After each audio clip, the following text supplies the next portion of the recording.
Jai Shri Mataji. Let us all slowly raise our Kundalini, put ourselves in Bandhan, and do Pranam to Shri Mataji.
साक्षात् श्री आदिशक्ति माता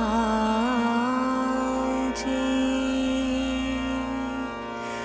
Shri Nirmala Devi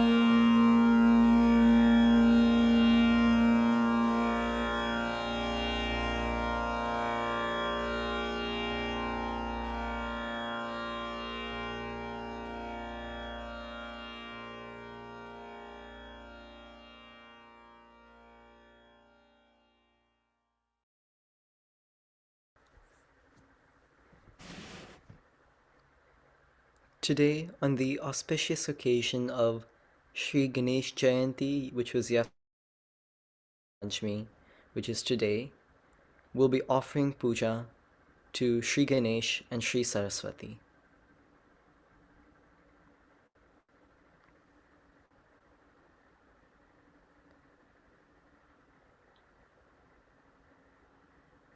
Let us bring our attention to the Muladhara Chakra to establish ourselves firmly in the root of our meditation before the puja.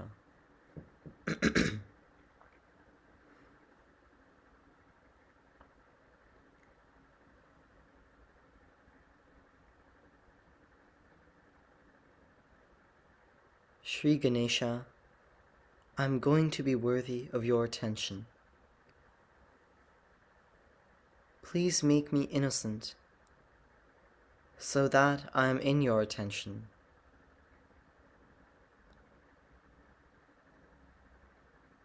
Shri Mataji, you who are Shri Ganesha, please give me the divine wisdom and divine discretion.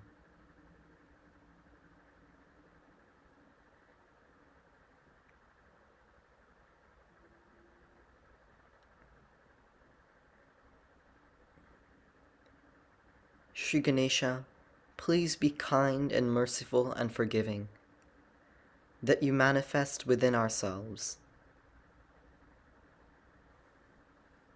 Let all these hypocritical things, all these conditionings, and all the wrong ideas that we may have, or all the wrong life we have led, just disappear like thin air. And let the beautiful moonlight of your soothing qualities of innocence be manifested through us.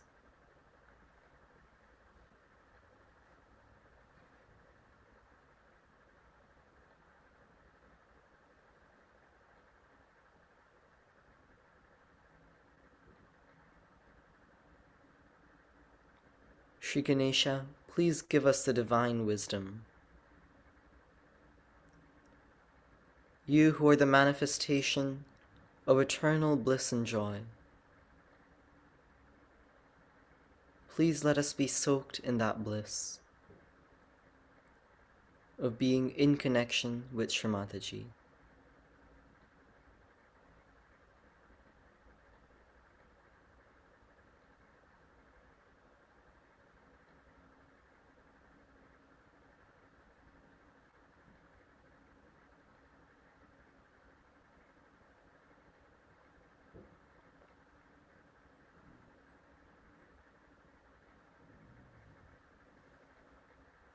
We'll offer the mantra to Shri Ganesha. Om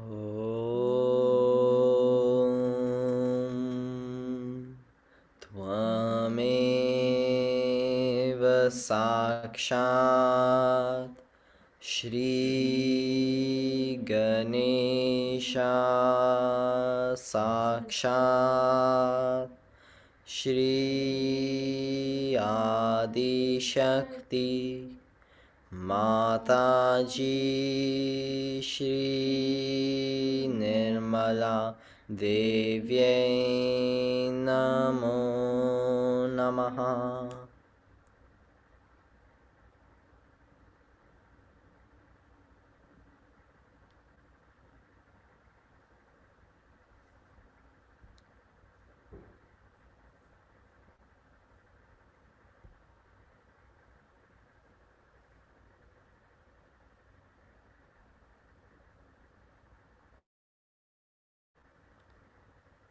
We'll now listen to Shri Mataji's talk.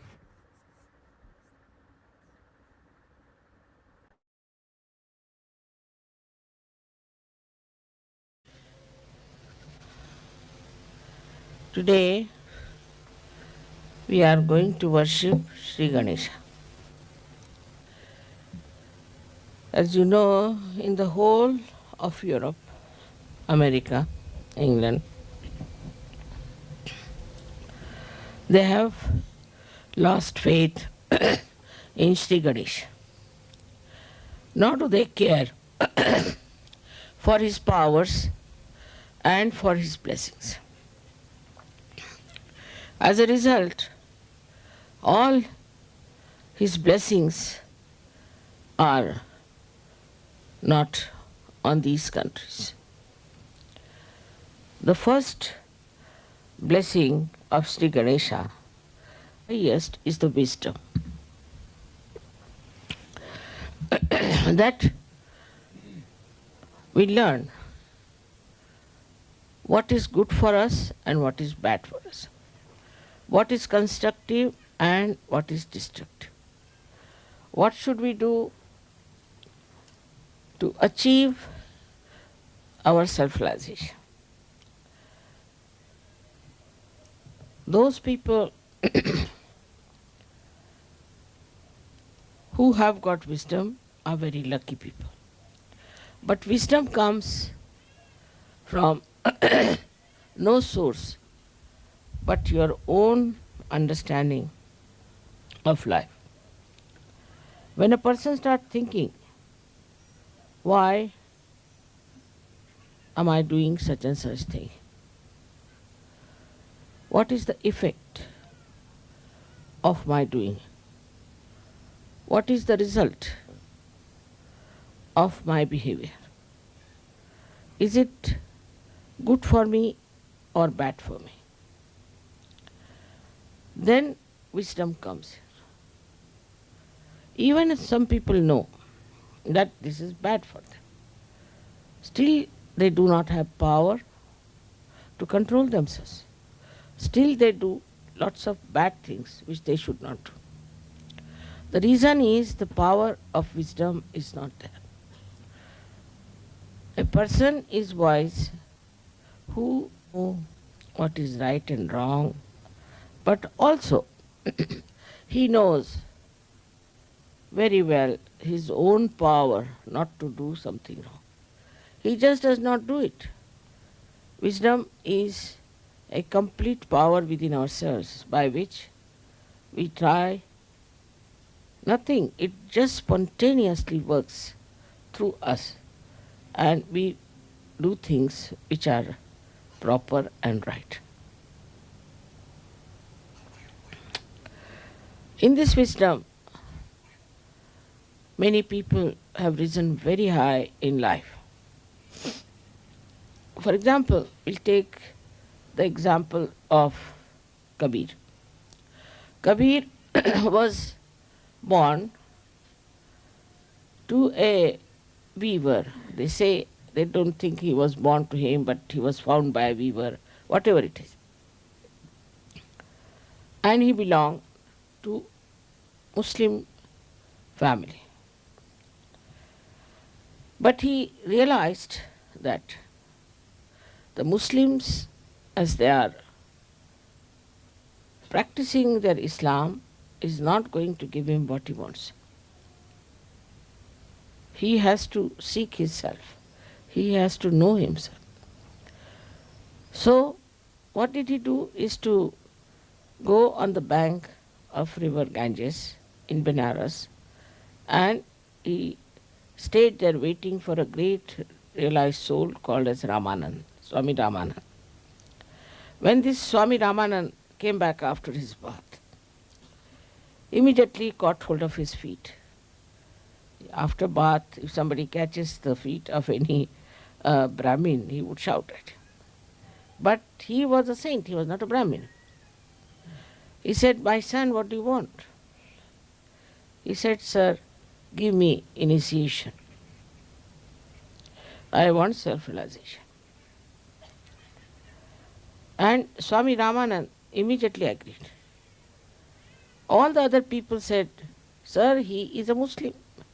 He is an orphan, brought up in a Muslim family. How can he give realization? He will not accept any of the principles which look like coming from Hindu religion." Ramanand looked at Kabir. He could see a great seeker there. He said, "You don't know him, I know him." And he took him with him, and Kabira became a great saint after that. He is accepted by Hindus and Muslims.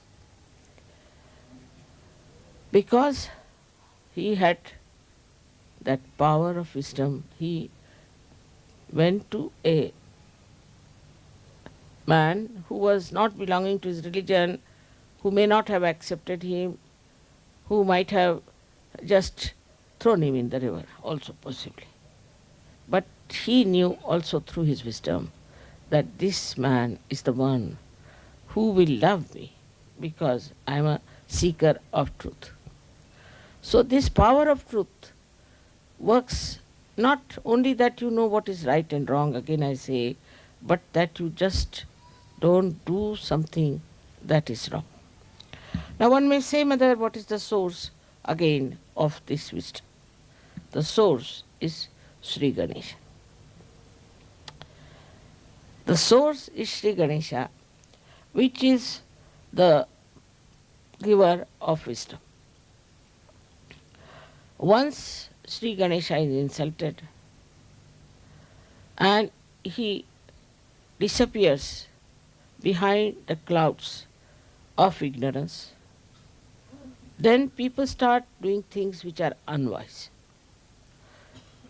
This happens with many things.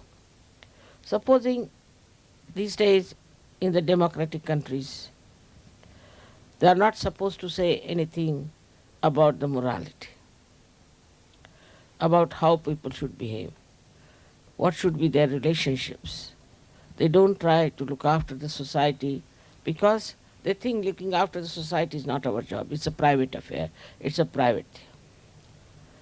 As a result, people take freedom into their hands and start insulting Sri Ganesh.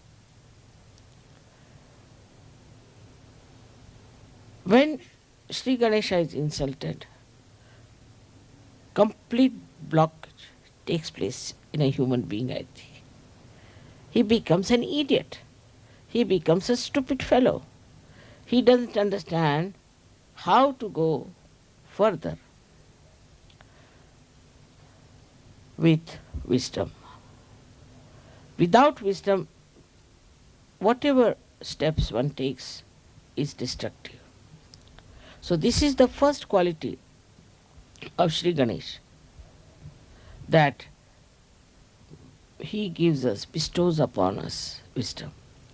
So we have to respect Sri Ganesha within us. It's very important, especially for all these democratic countries which are now going to dogs. Their families are destroyed because their lifestyle is so horrible. Their children are ruined. In every way, they are in a big jeopardy.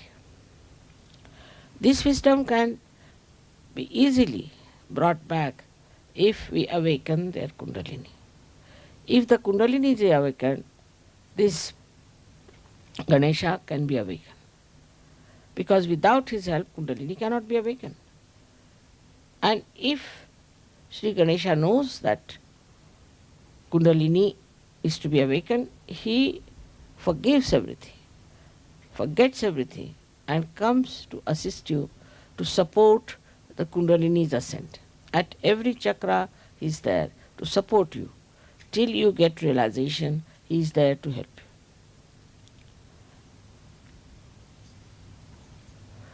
you. In all these countries, the missing point is their wisdom. And that's why you find so much of destruction, so much of nonsense going on, and you can't understand why people are so stupid. The another power that Ganesha has is he generates innocence within us. We respect our innocence. We respect our chastity. We respect a lifestyle which is decent and decorous. In every scripture is written that we should dress up in a way that we are decent and decorous, and that our body should not in any way express a indecent feeling or indecent behavior on our part. This is the reason why in Sahaja Yoga we have to be particular about how we dress up. I think Sajogis have realized it, that our dress should be decent, should be dignified, and that we should in no way try to show our vulgarity. Because if innocence is the most important thing a human being should have, if that is the complete decoration of a human being, then one should look after one's own chastity and one's own morality. In some countries, of course, they think that chastity is only meant for women and not for men. But it's not true. That's what the Islamic people believe. It's very wrong. It is meant for both of them. Like a person who is trying to force the other side, like the men trying to force the women to be chaste, and themselves are not chaste, the women will not be chaste. They may appear, they may try to be out of fear, but if they get a chance, they will take to life which is wrong, because they see the other party, the men, trying to dominate them. Then they think, what's wrong? If they can do it, why not we do it? So the whole society has to take to very decent life and to a very, very decorous, dignified lifestyle. It's not only in dress, but even day-to-day life it is important. Otherwise, a kind of insecurity start working among men and women, and too much complications, too much complicated life starts. The third quality which I am saying today is that a person who is innocent should not fear, because God looks after innocent people. They are always protected. If anybody tries to harm the innocent, God protects them. And that's how you have seen many children who fall from high stories, they are saved, and so many things happen. But also we see many children are being killed by people who are extremely aggressive. Of course, that is very, very cruel and wrong to do, to kill the innocent children. But when these children are killed, actually nobody is killed, as you know very well. The whole world gets shaken up. Anything happens to children, the whole world gets shaken up. And then the whole world start protecting the innocent. If some people, men are killed or something happens to them, nobody is so much bothered. But even one child is in difficulty, all the people combine together to save that child. It's so important. It's not the child, but the innocence of the child that generates that feeling that we have to save that innocent little thing which is having a problem. That's why in the whole history you find, wherever there have been description of children being killed or where innocence has been attacked, the whole society historically also has revolted against it. And this revolt comes from Shri Ganesha's power, that he can definitely create of detest for people who try to be unkind to children. If you see in the newspaper also, they will show how the children are suffering. What is the problem of the children? What they suffered? It's a very, very touching thing to hurt the children. In Saj Yoga, we have now children who are born realized, and we understand their innocence. We try to keep them out of bounds from all these horrible things that are happening today in the world. And we are trying to look after them so that they grow up into children who are not only born realized, but who will save others from the dilemma of getting themselves ruined and by not respecting their innocence. This respect of innocence, once is developed through such happenings, through their own children, through their own relationships, then the whole nation can be saved. Another way is to worship Sri Ganesha, which comes from the Mother Earth, the principle of innocence. The Mother Earth is so innocent. See. Whether you are good or bad, she gives you fruits, she gives you trees, she looks after you. Whether you are telling lies or you are deceiving people, still she does it. Of course, up to a point. And after that, she may bring forth some sort of a calamity like an earthquake or something like that. Now, the earthquake mostly is suspected always in the Los Angeles area, very much. And they have practically every year there is a shake-up there. The reason is the media of cinema is in Los Angeles. And they are generating all these funny ideas about insulting the Shri Ganesha within us. This is the reason why all the time there is a complete danger for these people who are living in that area, who support that. Also, America seems to be quite in danger as far as the nature is concerned. The reason is from America, all these ideas ooze out and people accept them blindfolded. I don't know why they accept these ideas. These ideas have come to us, say, we can say Freud has brought it. Now, Freud could not prosper in Germany.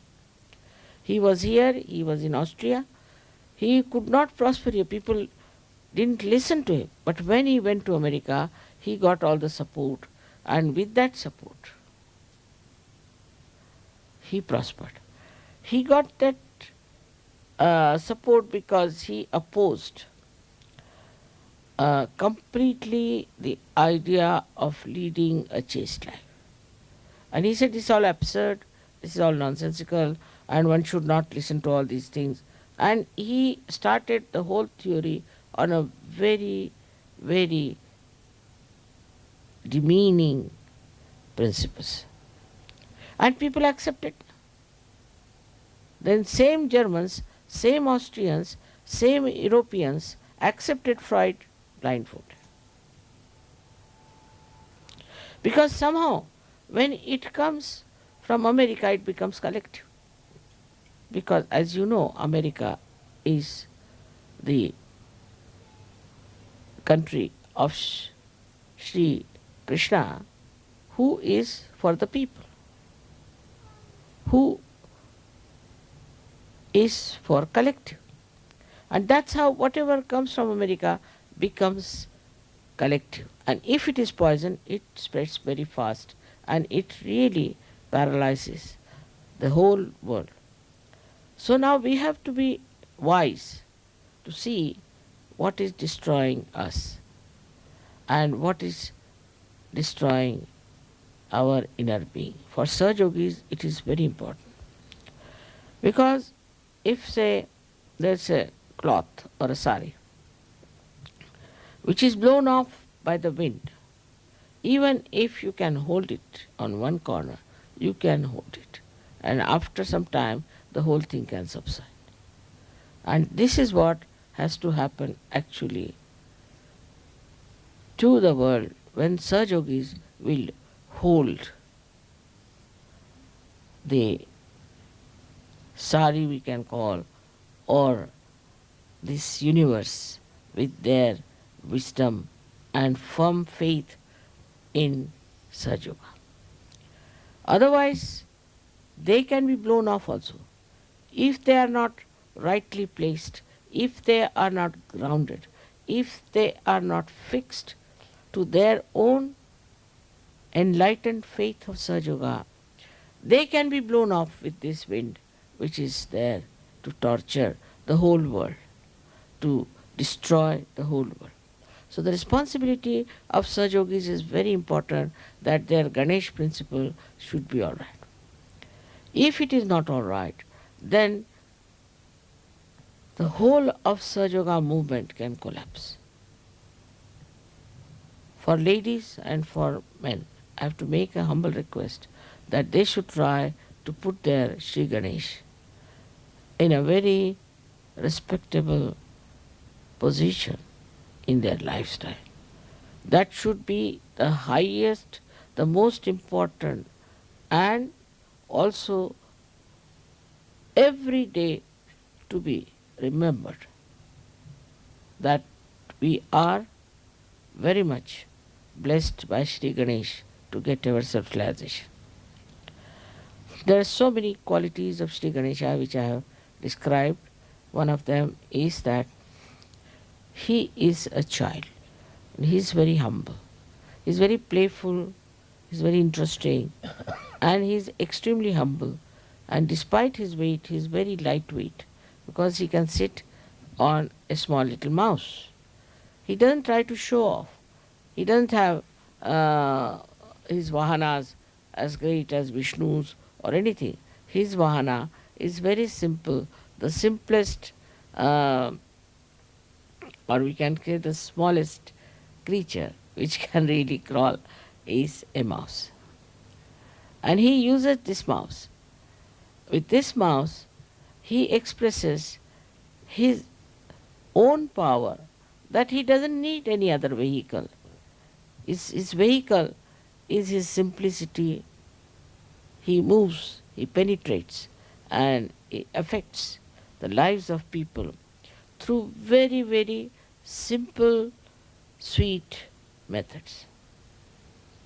In Sahajoga, we have to realize how do we impress others. For example, nobody will be impressed in Sahajoga if you have a very great car or anything, or if you have very wealthy expression of your life. Nobody feels impressed. I have seen that. What impresses people is the simple expression of your love through certain gestures, through certain presence, through certain behaviors.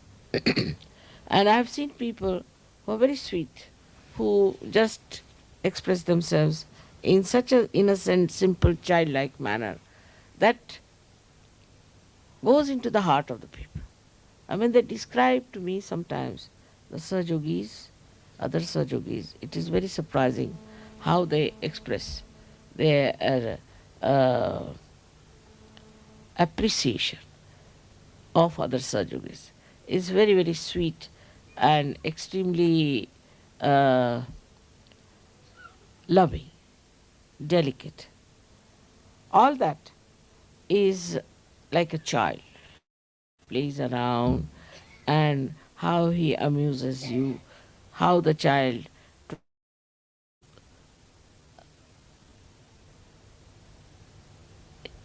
to do things for you. Like I know my grandchildren, they would be sitting outside when I was having my bath. They were all born realized. So when I came, sitting there with the powder to be put on my feet, with the scent to be put on my hands, I mean, all such things, they would be there. And I told them, but they would be sitting there. If I am lying down, me up, and all the time trying to see how they can look after me, like as if they are my parents or they are bigger than me, and also to guide me in a way. For example, if I am walking, then if there's a stone or something, you don't come, there's a stone here, you be careful, go that way. As if I have no eyes to see, they are the ones who are my eyes. Seen in their childhood how careful they were. They knew what I like. Sweet and so assuring that they were all the time trying just to understand me. That is what is the other quality of Sri Ganesha, is that he always tries to please his mother. He doesn't want to do anything that will make her unhappy. He doesn't say no to her. With some Sahajogis have a bad habit. If I tell them, say, no, not that. This is not to be done. The respect of the mother one has to learn from Shri. That I find people are little over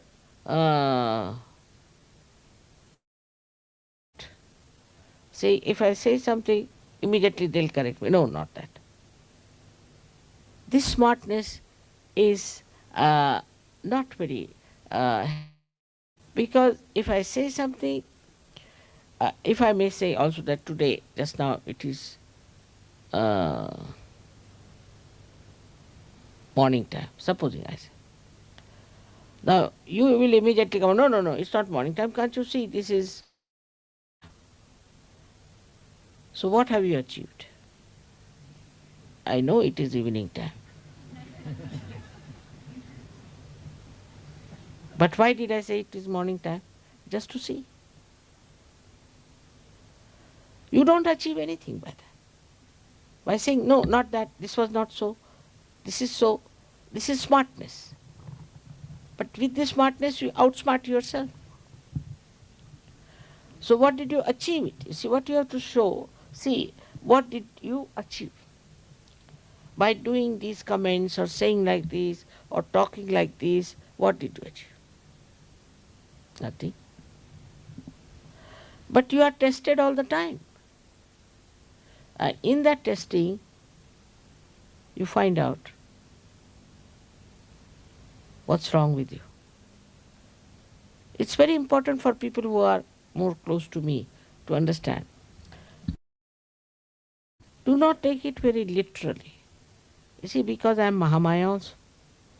If I say something, it may be just to test you. Then you go and say, no, not this, not that.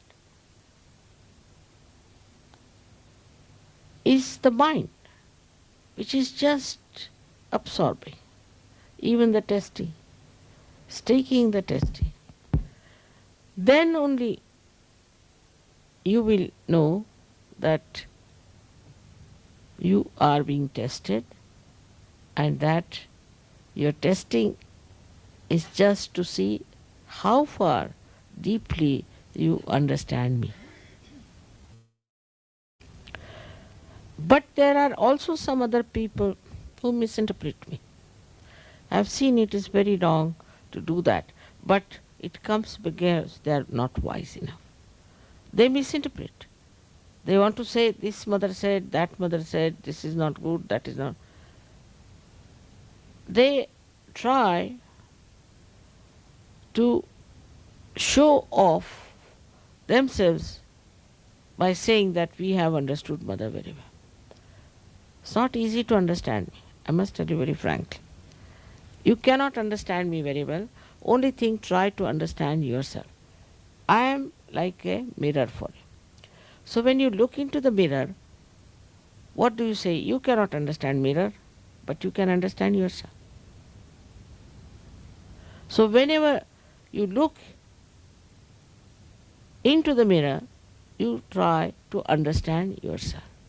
You don't look into the mirror to understand.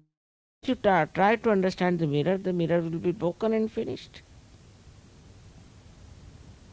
And your image will be also finished.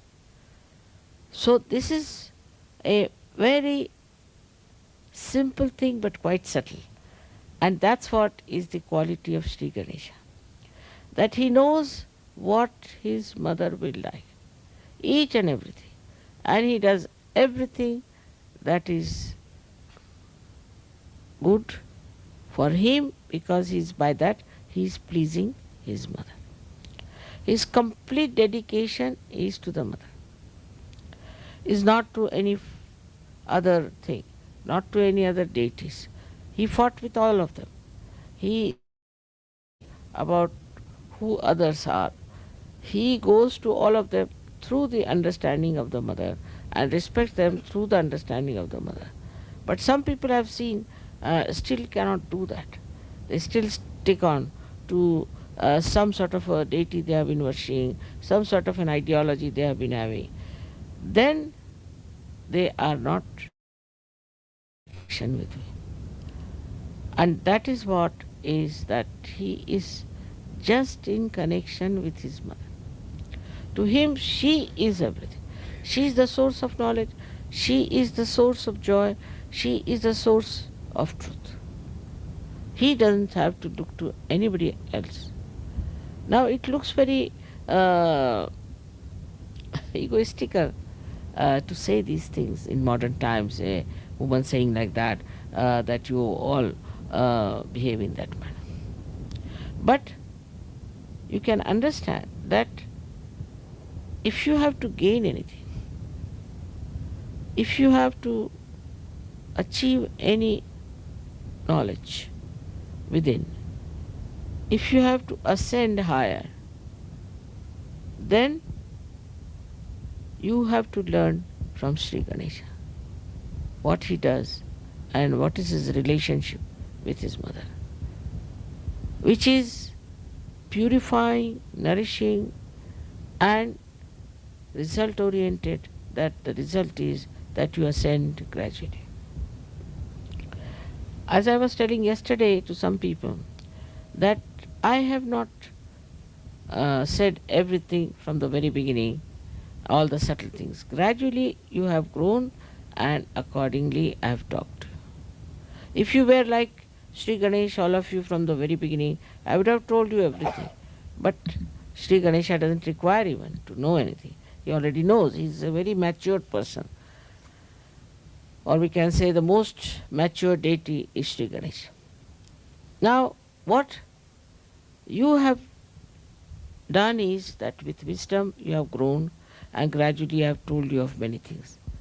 But I didn't talk of many things, like the genesis, like the beginning of our life, how we came. I have said it in a way, in a very, very gross way, but all in subtleties I have not said much.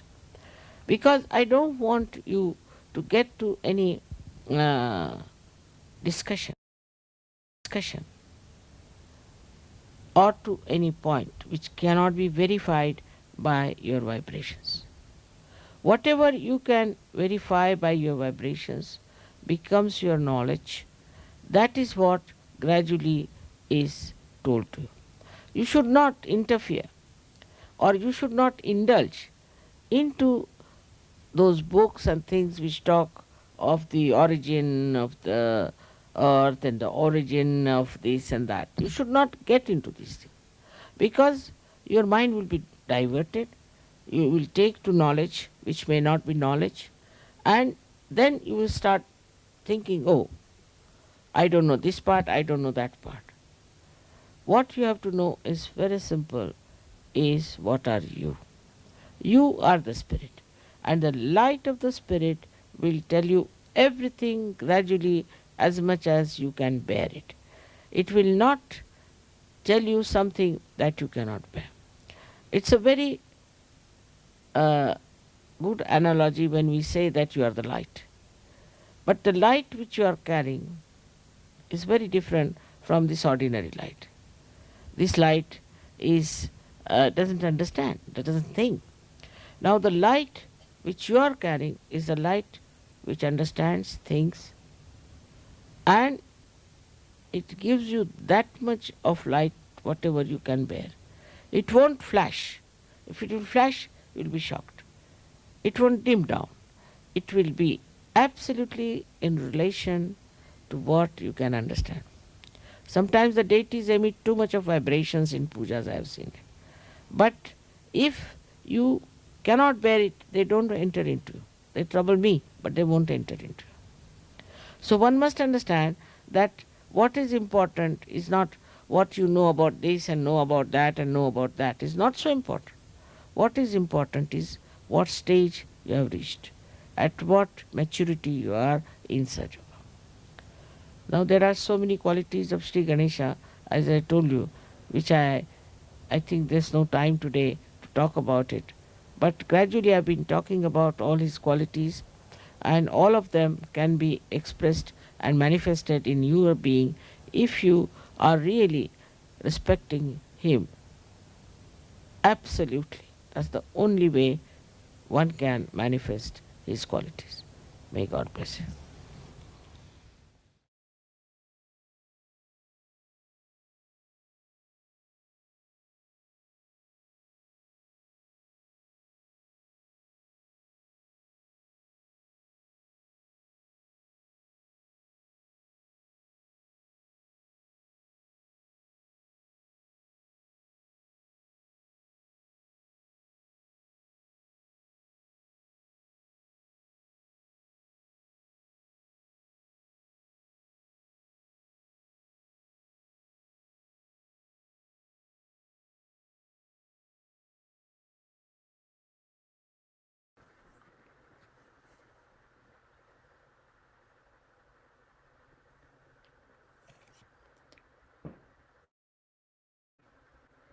We'll begin the offering of the puja to Shri Ganesha. So we'll start by offering Shri Ganesh Mantra, followed by Shri Ganesha Tarvashish. Om Tvameva Sakshat Shri Ganesha Sakshat Shri Adi Aji Shri Devyai Namaha. Om Namaste Ganapataye Tvameva Pratyaksham Tattvamasi Tvameva Kevalam Kartasi Tvameva Kevalam Dhartasi Tvameva Kevalam Asi Tvameva Sarvam Khalvidam Brahmasi Tvam Sakshadatmasi Nityam Ritam Vachmi Satyam Vachmi Avatvam Taram Avashrotaram Avadataram Avadhataram Avanuchanam Avashishyam Avapaschatat Avapurastat Avotaratat Avadakshinatat Avachurdvatat Sarvato Mam Pahi Pahi Samanta Tvam Vangmayastvam Chinmayaha Tvam Anandamayastvam Brahmamayaha Tvam Satchidananda Dvitiyosi Tvam Pratyaksham Brahmasi Tvam Jnanamayo Vijnanamayosi Sarvam Jagdidam Tvato Jayate Sarvam Jagdidam Tvatastishtati Sarvam Jagdidam Tvai Layameshati Sarvam Jagdidam Tvai Pratyeti Tvam Bhumir Apo Nalo Nilo Nabha Tvam Chatvari Vakpadani Tvam Gunatrayatitaha Tvam Dehatrayatitaha Tvam Kalatrayatitaha Tvam Muladharasthitosi Nityam Tvam Shakti Trayatmakaha Tvam Yogino Dhyayanti Nityam Tvam Brahma Tvam Vishnu Tvam Rudras Tvam Indra Tvam Agni Tvam Vayu Tvam Surya Tvam Chandrama Tvam Brahma Bhurbhava Swarom Ganadim Purvamucharya Varnadim Tadanantaram अनुस्वारपरतरः अर्धेन्दुलसितं तारेण ऋद्धम् एतत्तव मनुस्वरूपं गकारः पूर्वरूपम् अकारो मध्यमरूपम् अनुस्वारशान्तिरूपं बिन्दुरुत्तररूपम् नादसन्धानम् ॐ सहिता सन्धिः सैषा श्रीगणेशविद्या गणकर्षिः निच्छृद्गायत्री छन्दः गणपतिर्देवता ॐ गं गणपतये नमः एकदन्ताय विद्महे वक्रतुण्डाय धीमहि तन्नो प्रचोदयात् एकदन्तं चतुर्हस्तं पाशमङ्कुशधारिणं रदं च वरदं हस्तैर्बिभ्राणं मूषकध्वजं रक्तं लम्बोदरं शूर्पकर्णकं रक्तवाससं रक्तगन्धानुलिप्ताङ्गं रक्तपुष्पे सुपूजितं भक्तानुकम्पिनं देवं जगत्कारणमच्युतम् आविर्भूतं च सृष्ट्याद्यो प्रकृते पुरुषात् परम् एवं ध्यायति यो नित्यं स योगी योगिनां वरः नमो व्रातपतये नमो गणपतये नमः प्रमथपतये नमस्ते अस्तु लम्बोदराय एकदन्ताय विघ्ननाशिने श्रीशिवसुताय श्रीवरदमूर्तये नमो नमः साक्षात् श्री आदिशक्ति माताजी श्री निर्मला देवी नमो नमः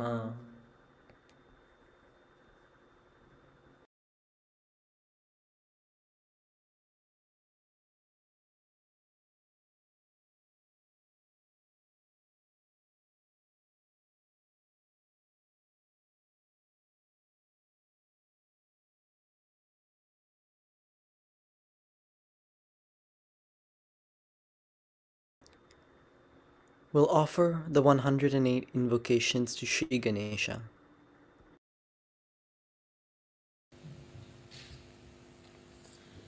You can say the 108 names of Shri Ganesha. The translation would be better.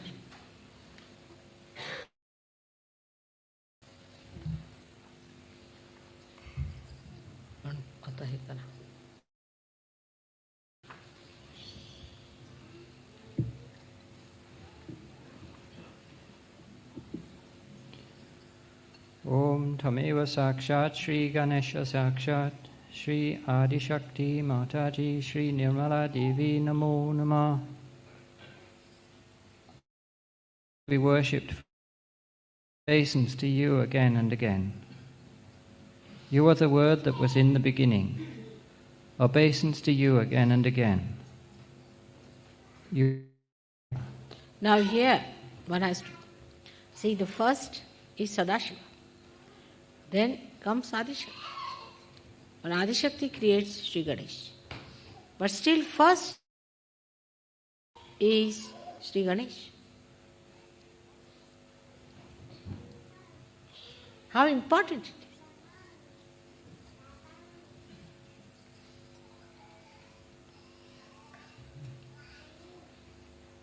You are the Omkara. Obeisance to you again and again. You are the source of life. Obeisance to you again and again. You are the source of security. Obeisance to you again and again. You are worshipped with red flowers. Obeisance to you again and again. You are adored by yogis and yoginis. Obeisance to you again and again. You are the support of the root and the support of the fruit. You again and again. You are the auspiciousness and the bestower of auspiciousness. Obeisance to you again and again. You are wisdom and the bestower of obeisance to you again and again. You are innocence and the bestower of innocence. Obeisance to you again and again. You make holy what evil had soiled. Obeisance to you again and again. You build anew what was destroyed. Obeisance to you again and again. You resurrect the innocence that was lost. Obeisance to you again and again. You are the Lord of chastity. Obeisance to you again and again. You are the bestower of the inner paradise. Obeisance to you again and again. You are the refuge of all. Obeisance to you again and again. You have compassion for your devotees. Obeisance to you again and again. You are the giver of satisfaction and fulfillment. Obeisance to you again and again. You are the beloved son of Mahagauri. Obeisance to you again and again. You are the greatest pupil of Maha Saraswati. Obeisance to you again and again. You are the guardian of Mahalakshmi. Obeisance to you again and again. You are listened to by Adi Kundalini. Obeisance to you again and again. You are manifested in the four heads of Brahmadeva. Obeisance to you again and again. You are the foremost disciple of Shiva. Obeisance to you again and again. You are the glory of Mahavishnu. Obeisance to you again and again. You are the bond of love between Rama and his brothers. Obeisance to you again and again. You lead the dance of Krishna's gopis. Obeisance to you again and again. You are Jesus the child and Christ the King. Obeisance to you again and again. You fill the nets of Jesus' disciples. Obeisance to you again and again. You reside in all the deities. Obeisance to you again and again. You are the house of yoga. Obeisance to you again and again. You are the substance of the Adi Guru. Obeisance to you again and again. You become the Adi Guru to reveal your mother. Obeisance to you. You only know how to worship your mother.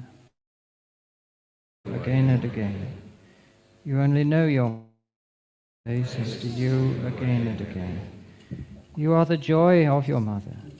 Obeisance to you again and again. Complete blessings of your mother. Obeisance to you again and again. You live in the present, which is the presence. Obeisance to you again and again. You are the foundation of the Sangha. Obeisance to you again and again. You are the body of Dharma. Obeisance to you again and again. You are the essence of Buddha. Obeisance to you again and again. You are Sahaja. Obeisance to you. You are the primordial friend. Obeisance to you again and again. You create the sphere of Sahaja Yoga. Obeisance to you again and again. You are the honesty of Sahaja Yoga. Obeisance to you again and again. You are the eldest brother of the Sahaja Yogis. Obeisance again. You bestow the Shakti of chastity upon the Sahaja Yogis. Obeisance to you again and again.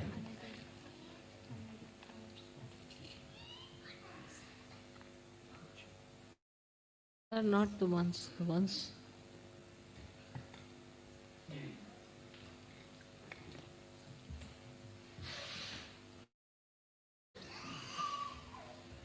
You are pleased by humility. Obeisance to you again and again.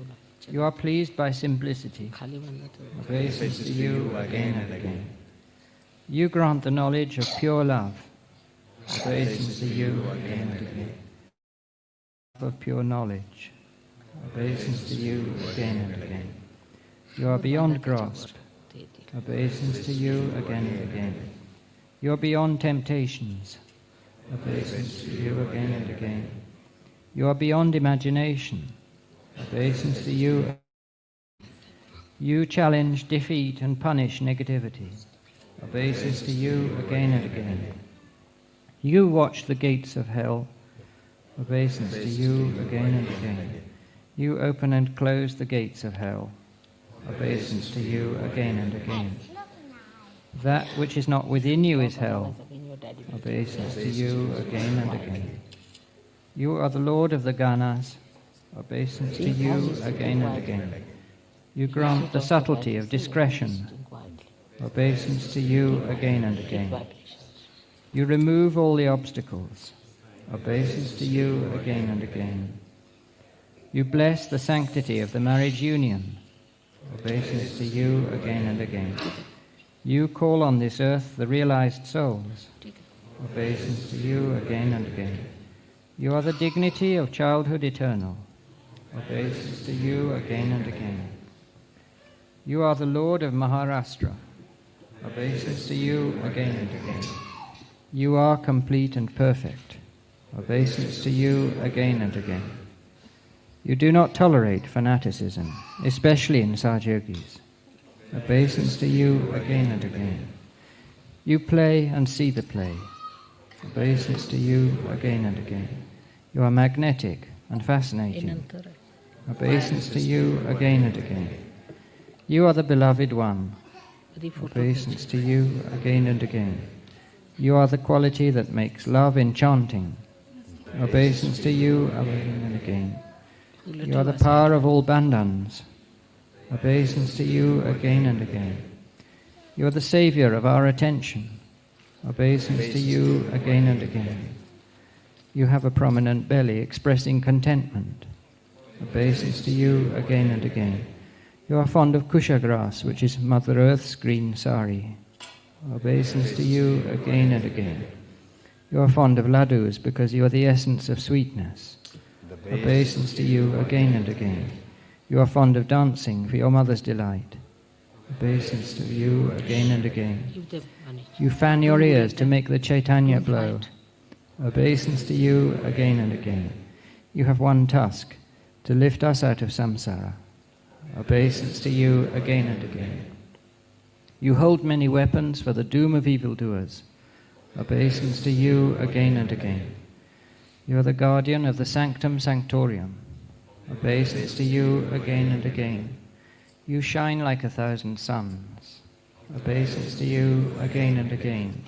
You rule over a galaxy of lotuses, obeisance to you again and again. You bestow upon the seekers the power to become lotuses, obeisance to you again and again. You are the remembrance of God within all seekers. You again and again. You sustain the hope for God during the quest, obeisance to you again and again. You destroy the impurity of Kali Yuga, obeisance to you again and again. You are the bestower of boons, obeisance to you again and again. You are the bestower of absolute happiness, obeisance to you again and again.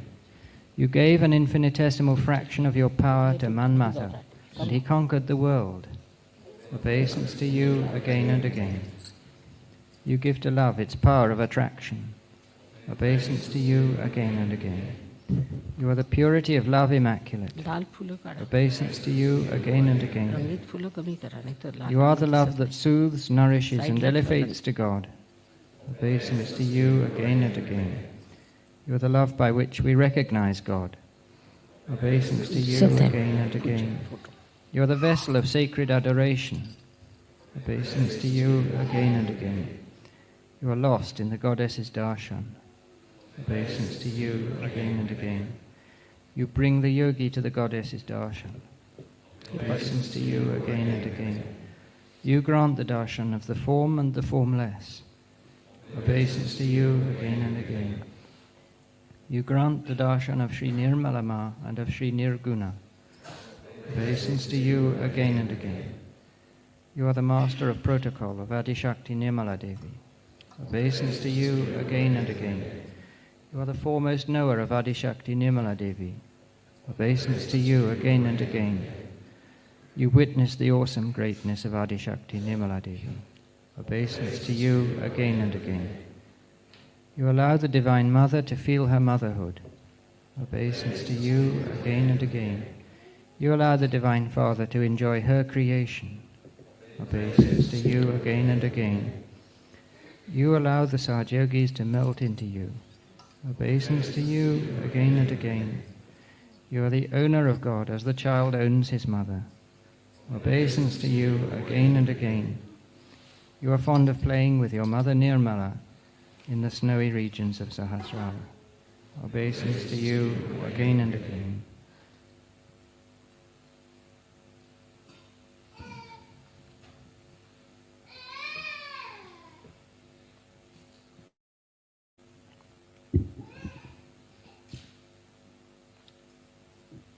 When we say this, we have to realize what we are saying.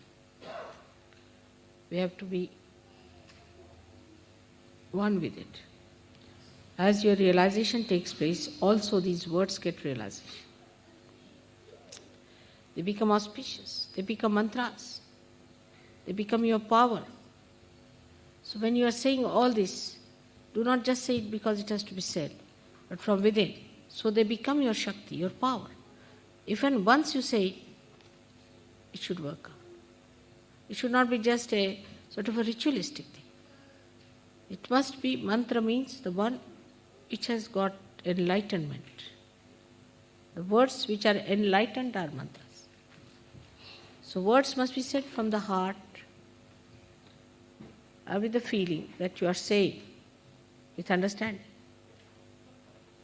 And the whole capacity of that is to be exposed, and when you say that, so that it becomes a kind of a power for you.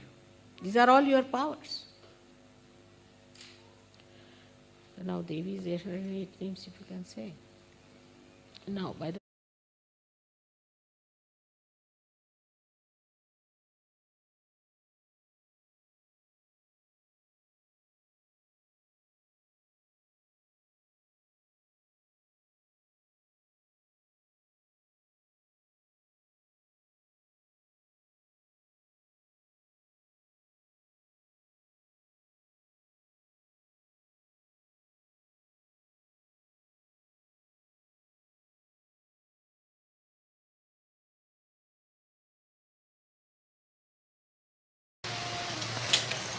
इसका table ले आना पड़ेगा.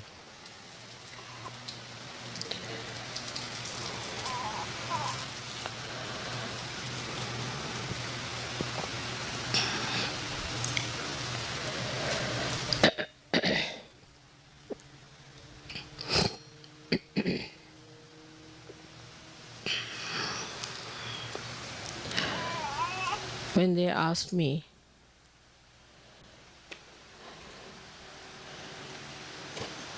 what Puja Vish in Vancouver,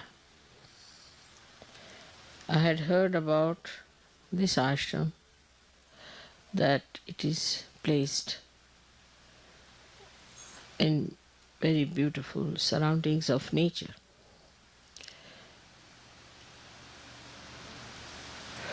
And as nature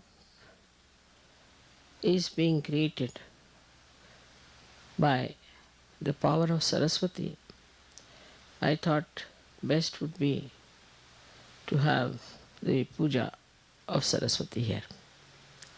Another thing is that when people live in nature, they become extremely creative. Their feelings are preserved and they are never in a rush, or they are not what we can call too much modernized, because nature soothes them down. So also the creativity of Saraswati adds to artist, and that there must have been many artists in this country created since long.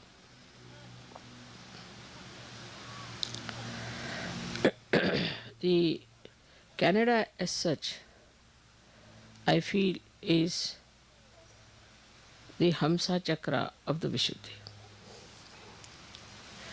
But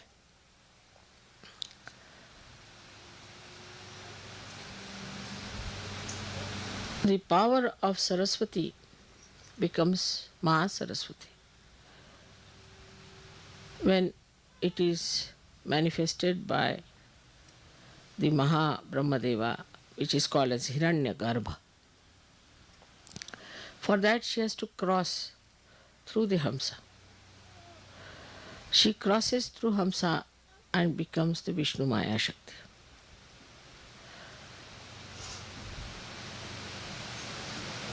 I mean, she is the Vishnu Maya Shakti. So Saraswati becomes the Vishnu Maya. She crosses at 2 points, one at Hamsa and another at Vishuddhi. So she is the sister of Shri Krishna, was born. Sister of Shri Krishna, and when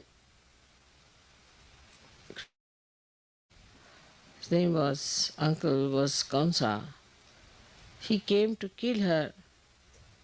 She just rose into the sky and became the lightning and of Krishna, that he is already there existing. So the relationship between Sri Krishna and Vishnu Maya is that of a brother and a sister. And surprisingly, the other day did the Rakhi Bandhan, Raksha Bandhan, which is the same thing as the brother-sister's relationship. So now here we are celebrating actually the deity, which is the sister of Sri Krishna. Later on she was born, and that's why Sri Krishna went to save her chastity, because it's the brother only who is concerned about the chastity and the name of the sister. So this is what yesterday happened, that is the Saraswati Puja. So Vishnu Maya herself, yesterday 16 times thundered here. And I didn't tell anybody what was happening, but I knew she would do that. And apart from that, she has also threatened Washington. That's a good thing, because Washington, now these are very, very subtle things and very subtle relations. And only I can tell these things because I know them, that these relations exist. So I was not surprised that she was there, but exactly 1600 times she blasted this part of Vancouver is to show that the time has come for you to understand that Sahaja is so important. And if we do not assert ourselves fully to Sahaja, Vishnu Maya is going to take another form, which may burn all your forest, may burn everything. Now you must know that lightning represents all the 5 elements in it. It has sound, it has light, it is in the ether, it acts in the ether. Also it has got what you call the water in it. And when the water goes into, so all these things act through her. So this Vishnu Maya yesterday showed us that I am here now, please worship me. And so far we have never worshipped Saraswati. And Brahmadeva is not worshipped anywhere because he created this world, he created all these woods and all these things, and they created all these seas and all the lands, all the um, stars, universes after universes. But we are not to worship like we worship this tree or that tree. We are not to worship anything of that kind. Only thing, whatever is created by Mother Earth, like Swambhus, that's only we worship. And that too we worship now in because wherever they have appeared, people are doing. So we don't go to these places also as such yogis. So you can understand why all these things happen unexpectedly. Yesterday, after my coming, that which never happened before, surprised. So is the Krishna's sister, who is a much more uh, dynamic and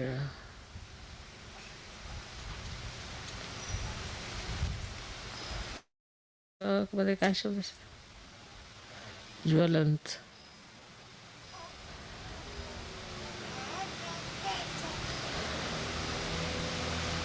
much more fiery personality, much more fun.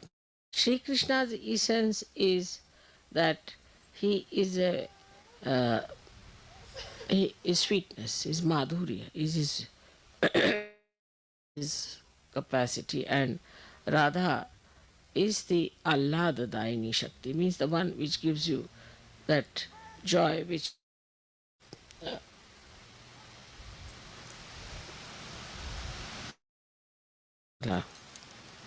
raises your hair with joy.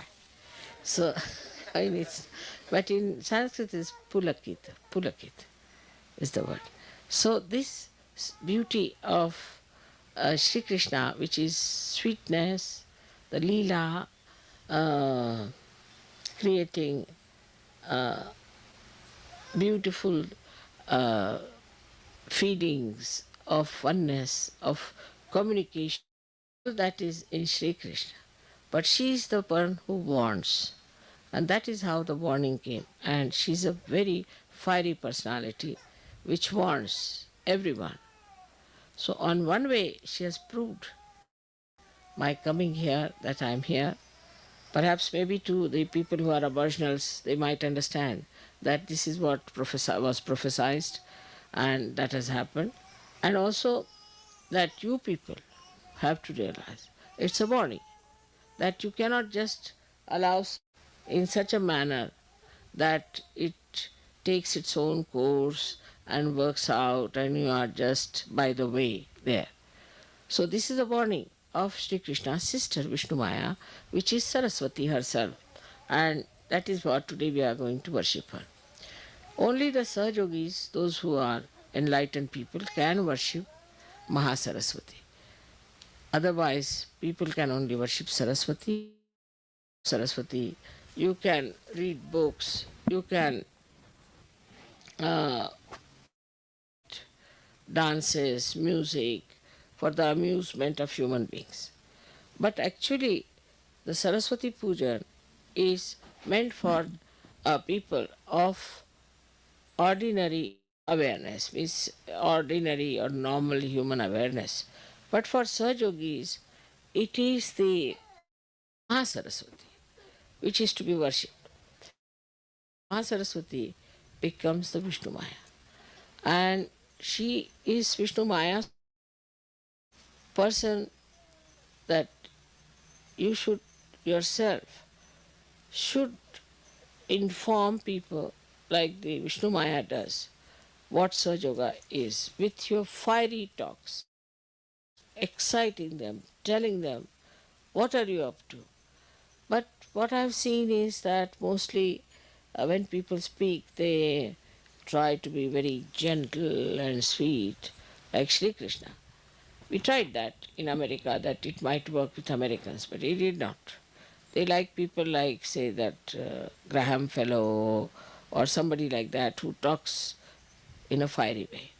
And I think this is what we have to learn from yesterday's experience, that you need really some fiery speakers and fiery people because they are not at all sensitive to normal sensations. see, all their sensations are dead, I think. They have become numb, and you have to give them some shocks.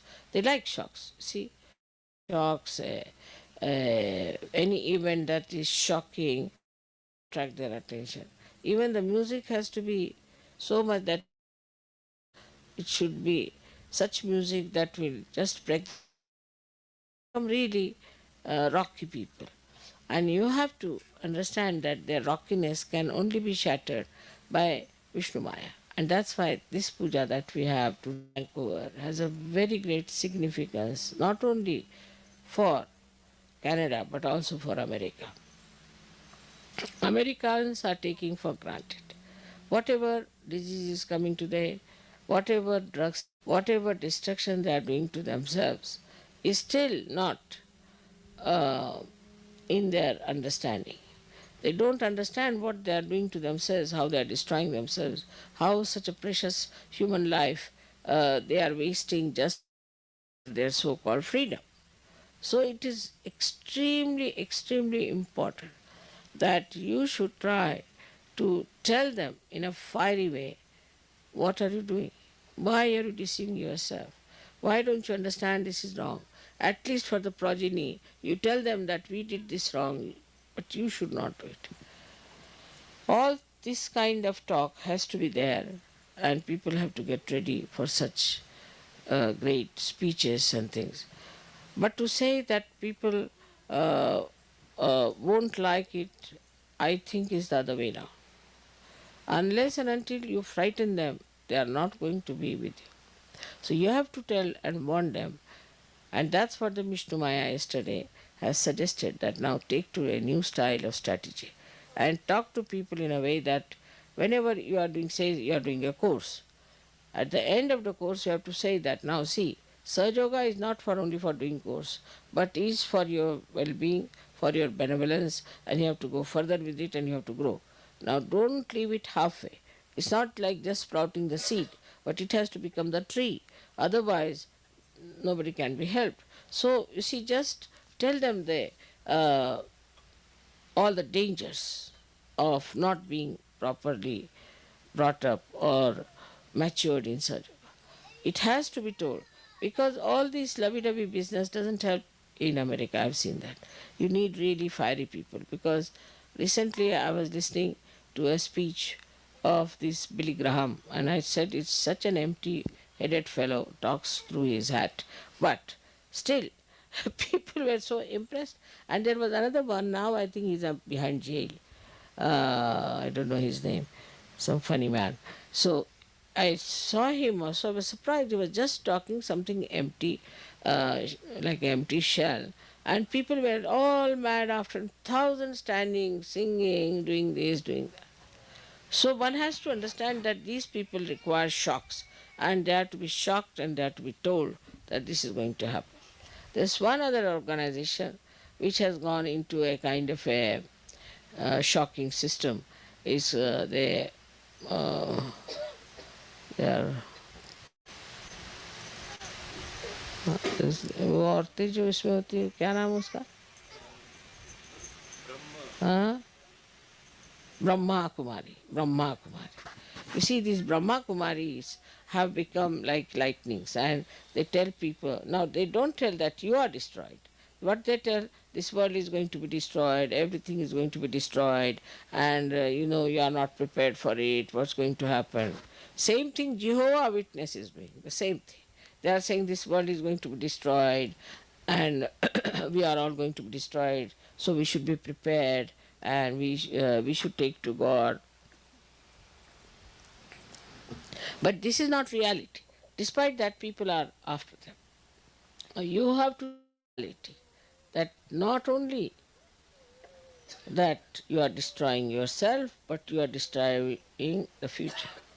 People are already talking that most of the people in America will be destroyed.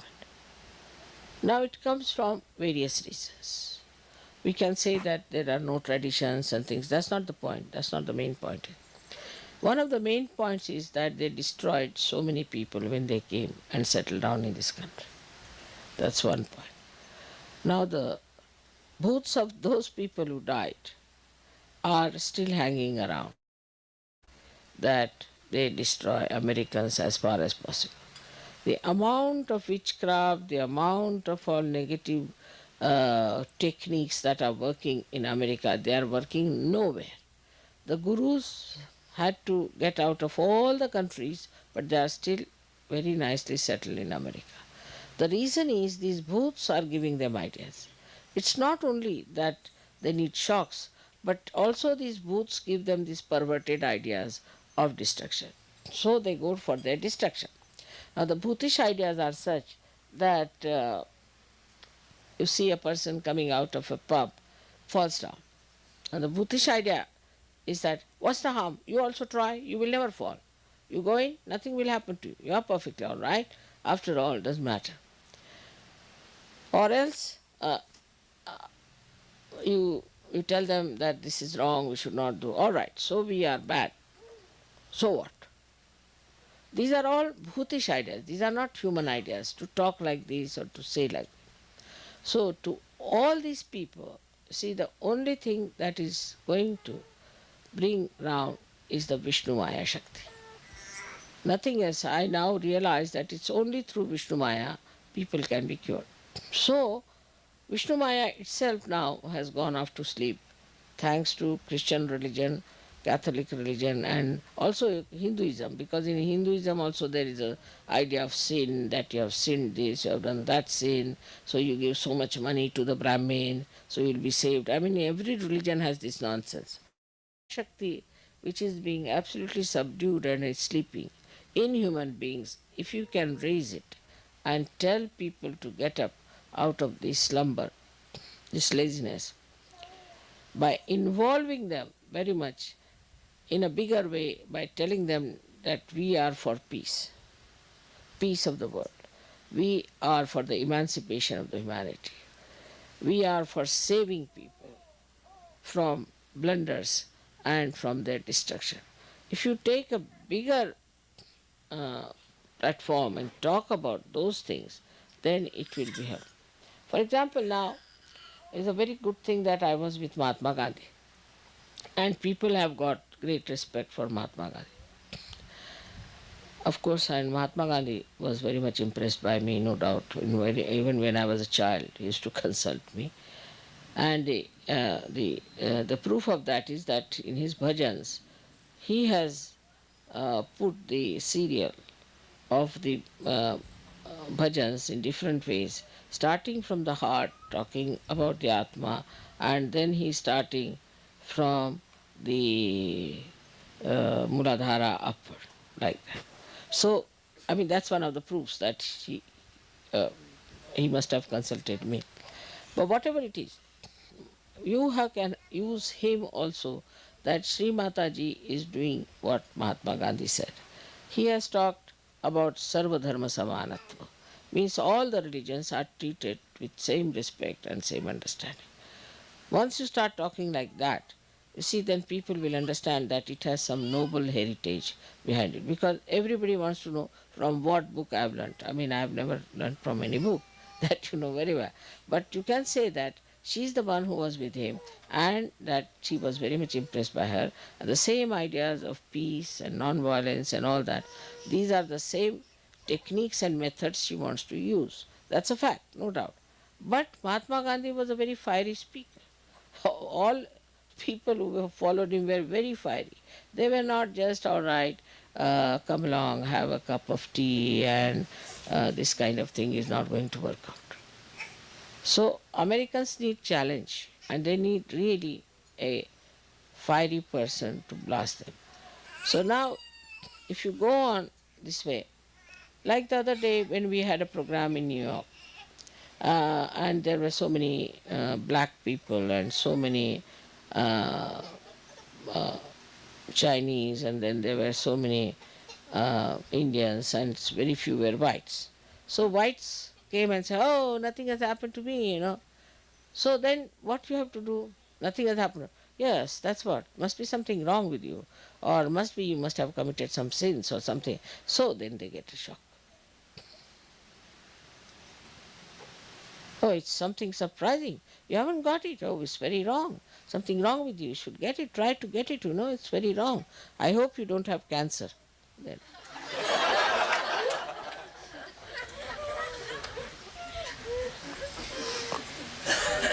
Or you can ask, are you suffering from AIDS? No, no, no.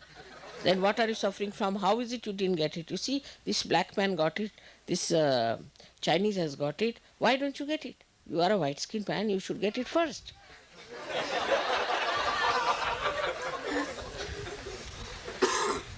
Then things will work out. I have been thinking about it, why these Americans are so dull. Because, you see, they are on the whole very dull people, extremely dull. Because this kind of a rock music, you see, if you play before anyone, people would run away. What is this going on? But the way they like this rap music yesterday, they wanted me to listen. The heart started beating the other way round.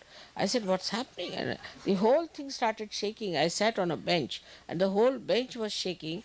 The who sat with me was he was there, and also Karan was there, and we found Patrick, Karan, everybody was jumping like that. It was like a earthquake going on. So this is what it is. That you see, these people are very, very dull people and numbed out. And they are numbed out because of their so-called freedom.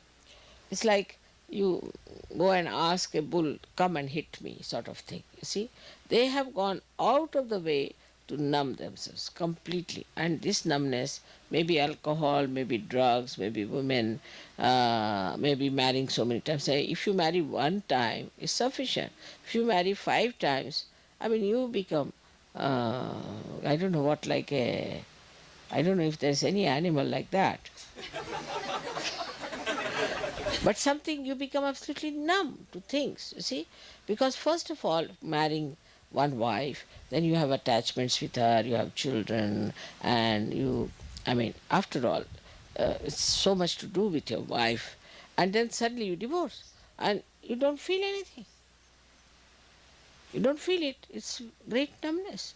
And if you tell them, yes, I know, I know, I know, they know, but they don't feel. They don't feel that they are doing anything wrong. They don't feel they have done anything absurd, and they don't suffer. Any other person would suffer. Yes, he has divorced his wife, and he becomes really uh, a person quite lost, should be normally. But here, what you find, very nicely boasting, I have divorced my 2 wives, and this third one is coming up. You can meet her. So there's no shame about it. No shame. No feelings, nothing. I mean, you married a woman, you lived with her, she was your wife, and you have no feelings for her. Your own children also, they have no feelings at all. No feelings. Of course, they are not like English, where the English people kill their children, so that's not so bad. But here I have heard also that they kill husband, wife, kills each other and all that. And for what? For love. When they do not have love for one husband, how are they going to have love for another husband? I can't understand. Love is a quality of heart. So this is what it is. If you see, the whole character is numbed out, because they don't behave like human beings. They behave like, I don't know, again I say, I don't know like whom, because there's no comparison whatsoever. So it is not that only in America people are like that. It's all over, but in America it is too much of it. And all such things rise from America. All such funny notions rise from America, and everybody takes them because they know how to advertise, they know how to make it very very popular. Once I was traveling a, a ship, and a pilot came over the ship and he was talking to me, and he told me that his brother is a very nasty devil. I said, what happened? So he said that he got hold of these 4 boys who were Beatles, and he became their manager. And he started this music and got some women, got them drunk, put them on drugs. And the first music, when they had that music, these girls started screaming, shouting, going mad. And it became popular. Normally, the reaction would be that, bah, it's such a thing that when the music starts, the girls go mad. So don't go to such a music. On the contrary, so many started coming. How do you explain this kind of a reaction? The more they shout, the more they scream, according to them, is something. Means behind it is one thing that it has touched them somehow. Otherwise, why will they scream? Means such dumb people have been touched by something is something great, and all the others are dumb, so we should attend to it. Now, you may ask me that, Mother, how this dumbness has come into people and this. It's as simple as that, as I told you, that they have used their freedom to such an extent, their attention to such a wasteful pursuits, that they have become really numb. Their attention doesn't feel anything.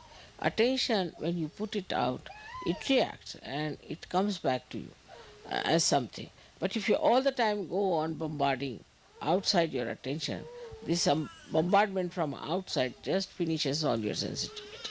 There's no feeling, there's no attachment, there's no recording of anything that is happening. So for that, I think Vishnu Maya is needed, and that's why she's placed on the left side, because Vishnu Maya is the one in charge of people who have become absolutely feelingless. That's why she's there to give you the feeling. So she on the left side, when she shines, she gives you the feelings and people start understanding. So now the only thing that they have is a kind of a mental idea that they are guilty. That's all. This is just mental. If it is mental idea, oh, I'm guilty, then you are not going to feel it. I mean, if you are saying that you are mad when you are not mad, if anybody calls you mad, you are not going to feel it. It's like this. So they don't feel it at all because it is all mentally accepted thing and they have become numb. Now nobody can harm me. So what's wrong? Sort of an attitude. I would now ask you people to go all out and become fiery, write in newspapers and say what's happening and how things are. I'm writing a book like that now. It's called as Meta Modernism, and as far as fiery, I'm going to be there to tell them what's wrong with them, and they should see to it that it's all wrong. No use uh, trying to uh, call it something great. Like now, AIDS have come up. I thought with AIDS they will be awakened. So now the AIDS have become a martyrdom. Now the UPs came up. I said the UPs will suffer from a disease. So now they said, no, no, no, no. It's very nice to be UPs. After all, you see, they are another heroes who died for their UPism. Like you see, every stupidity is made into a something kind of a very glorifying thing. So just and people accept it. That's the best part of it. They accept it. So it is important for you to be fiery and to show them in that light what they are. They have to be shown.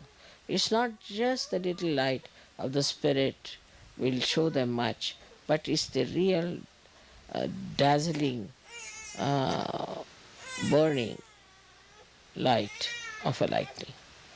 So today's puja is going to be specially for you all to develop that creativity of talking, behaving in every way in a fiery way. That is going to put them right, nothing else.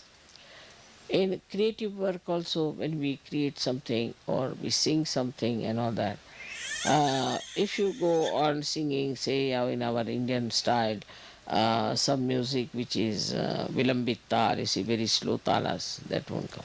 They like somebody like Ravi Shankar, who just goes on mixing up notes and just goes on playing something which is very, very unscientific according to Indians thing and is not at all entertaining. It doesn't open your heart and something like that. But that is the thing that appeals to them. To go into a big sort of a rock and roll sort, make it sitar into rock and roll, and even worse than that, I don't know the new latest one, I don't know what it is. So the second thing is that you can see how they try to shock people. Also, they try to shock people because they know that they are also like us. Like you go in the market, you find somebody, his pant is not pant, even half pant is all torn at wrong places. And it is just to shock people. They are supposed to here, at least they are supposed to, in America, it is supposed to be, you have to dress up decently. You should not be indecently dressed. That's what they want. But what you find, whatever chance they can get to dress up in a way that you will be shocked, they would like to do. Like they'll have only one part of the hair as white. I mean, anything is possible, just to shock others. Shock others and attract the attention. And what do you get? Nothing. You spend so much money to attract the attention of others. But what do you get? That attention doesn't give you anything, doesn't pay you anything, doesn't compensate. So it's such a joyless pursuit they get into. All these things spoil their attention. It destroys it to this extent that they are feelingless people. They have no feelings left. And then the worst thing that has happened is that they have become absolutely money oriented.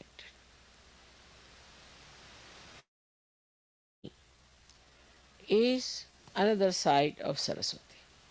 Saraswati is different from Lakshmi. So the Lakshmi and Saraswati never go hand in hand. This is the reason why when they get after Lakshmi, run after money too much, they get shocks because suddenly you find the stock exchange has fallen, there's a recession, this business has gone, somebody who is very rich suddenly becomes a poor man. Is all the work, this is all the work of the Saraswati. And if somebody is too much in Saraswati, reads too many books, is an artist who is very ambitious, who tries to outshine other artists and all that, such a person also gets back a reward from Lakshmi that his things never sell, he never gets money, he starves, all sorts of things. So these two things are in balance only in Hamsa. Or we can say they are in balance when you are a Sajogi. So this has to be achieved and is to be put together in balance, that you have the blessings of Saraswati as well as that of Lakshmi. But it crosses only at the Hamsa point and at the Vishuddhi point. So what we have to do to bring the balance is that whatever we are earning, whatever we are doing, we should not be in a mediocre way. We should try to do it in a dynamic way, in a fiery way. These two things should be combined at the Vishuddhi level. So now, supposing you are going to give a lecture about Sahaja Yoga in a fiery way, and if you wear a dress that you look like a hippie or somebody coming out of a jail, nobody is going to take you seriously. But if you are properly dressed and you look respectable and presentation is good, and then you give a fiery speech, everybody is going to listen. So this principle of Lakshmi Tattva is to be used with the domination of the Saraswati principle. Now the another blessings of Saraswati is that you can have knowledge of Sahaja. I have seen many women, especially in Sahaja Yoga. They are Sahajogis, their vibrations, all that is there. But they do not know what is Sahaja. They do not know what these chakras are. They do not know that how these vibrations go up. Now today's lecture is quite a lecture, quite complicated, I would say, if you see to it. We'll have to listen to it at least 4 or 5 times to understand it with a paper and a pencil. It's not an easy thing, because I'm telling you now, it's all right, it's quite entertaining.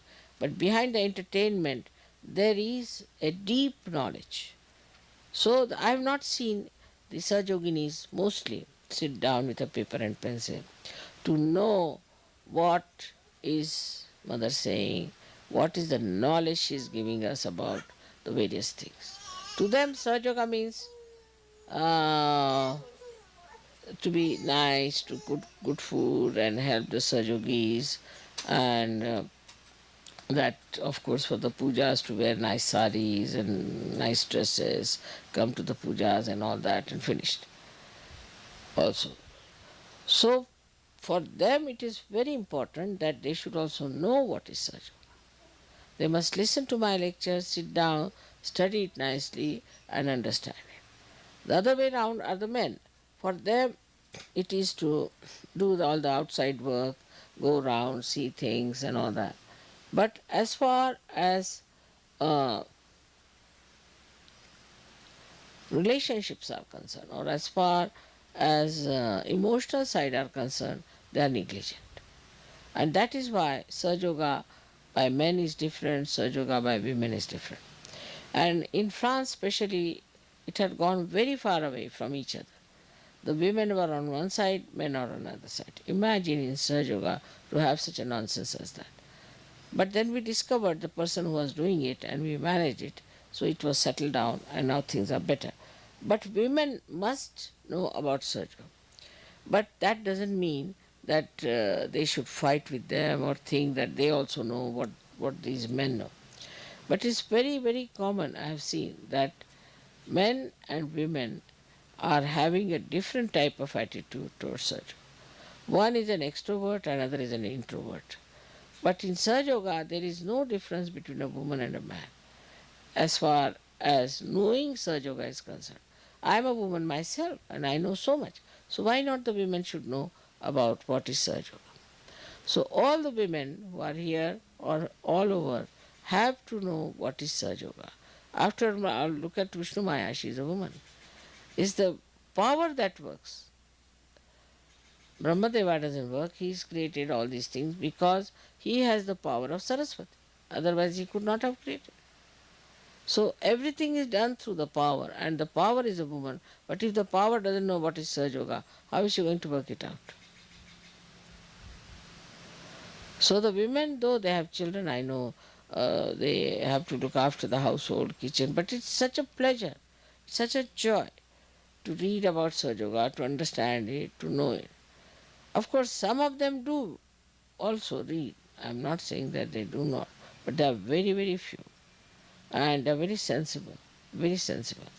So this is my uh, understanding of today's happening, that in this natural surrounding, these natural surroundings, where we are blessed by the work of Brahmadeva and Saraswati, and where we can feel the capacity of these deities, to what extent they can create. The nature is absolutely one with the divine. Now see, as soon as I came here, the nature knew I am there. It just started acting by itself. I didn't have to give them a lecture. They didn't have to do a puja, nothing of the kind. They knew what I was doing. I went to Los Angeles, same thing. Anywhere I go, the nature knows what is to be done. Now mother is in the town, so what should we do? And they do it.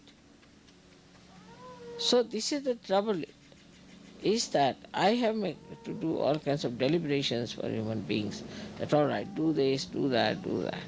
But I would say that spontaneously it should act, because now we are one. Just like the nature is one with me, you are also one with me. And that should start happening when you will really become absolutely drawn into Sahaja Yoga, surrendered into Sahaja Yoga. Then only it will happen. May God bless you.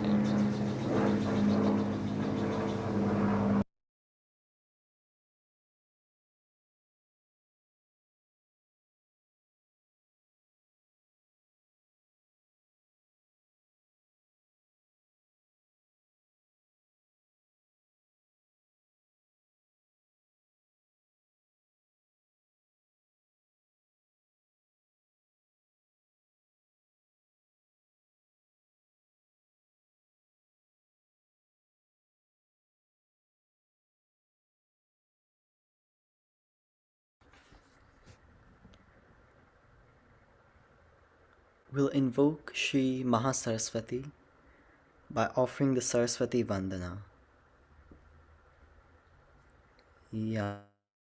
Dindu Tushara Dhavala Ya Shubhra Vastravrta Ya Veena Varadanda Manditakara Ya Shveta Padamasana Ya Brahmachyuta Shankara Prabhrutibhir Devyai Sada Vandita Sama Patu Saraswati Bhagavati Nishesha Jadyapaha.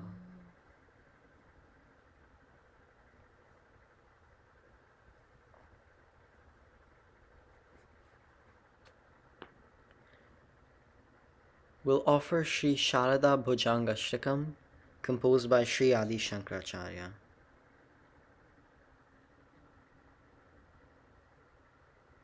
Salutations to Mother Sharada, whose beautiful bosom is filled with a pitcher of nectar, inside which rests abundant grace and auspiciousness, whose face always reflects the beauty of the moon, over which her lips always shine like reddish bimba fruits. I worship Mother Sharada, who is my eternal mother.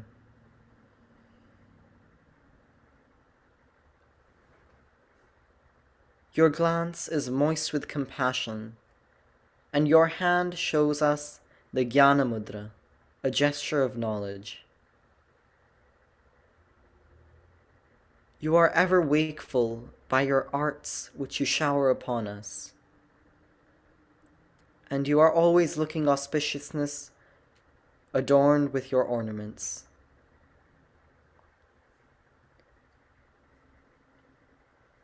You are the ever-awake Mother, goddess of the town of Sringeri, the blessed town by the bank of river Tunga, which is ever auspicious by your divine presence.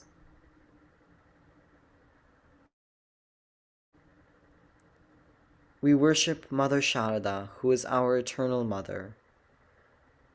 O Mother Sharada, your forehead is decorated with a beautiful curved mark, and you are moved by beautiful songs and music sung by your devotees. You are the one refuge of your devotees, to whom you bestow glory and prosperity, which radiates from the two cheeks of your face. You hold the beads of rosary in your hands, whose gentle movement moves the tradition and ushers in a new generation.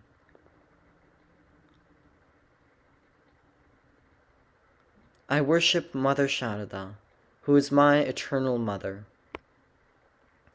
O Mother Sharada, your hair is parted in the middle and forms a braid, the beauty of which, like a black deer, has conquered the directions.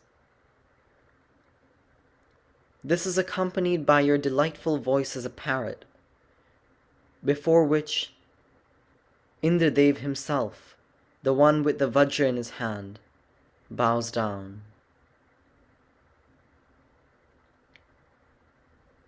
You stir up a play of the nectar of eternal bliss, which should be meditated upon as a stream of joy within the heart.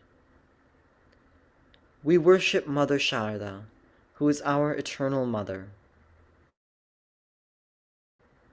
You are very calm with a beautiful form, and your hair extends endlessly till the end of sight. Similarly, your shining form like a creeper is endless and inconceivable. Your divine Swarupa is contemplated upon by the ascetics within their hearts. that form which existed prior to creation. We worship Mother Sharda, who is our eternal mother. You ride on the deer, you ride on a horse, you ride on the king of animals, the lion, you ride on the king of birds, the eagle. You ride on a swan, you ride on an intoxicated elephant, and you ride on a large bull. You manifest in your 9 great forms, but through all of those forms, you are always very tranquil. We worship Mother Sharda, who is our eternal mother. Your form shines with the beauty of a blazing fire, which enchants the whole world.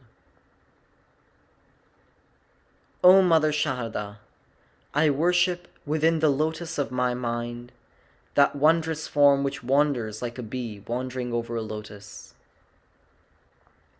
That form which shines with the glory of your own stotra, set to the melody of music and dance. We worship Mother Sharda, who is our eternal mother, whose eyes are like the unborn, immortal lotus born on the water of this mortal world, to take the devotees beyond. Your eyes that are fit to be worshipped, to go beyond this mortal world. Your shining face, marked by a gentle smile playing over it. Your ears adorned with the beautiful earrings, moving with the movement of your beautiful face. We worship Mother Sharda, who is our eternal mother.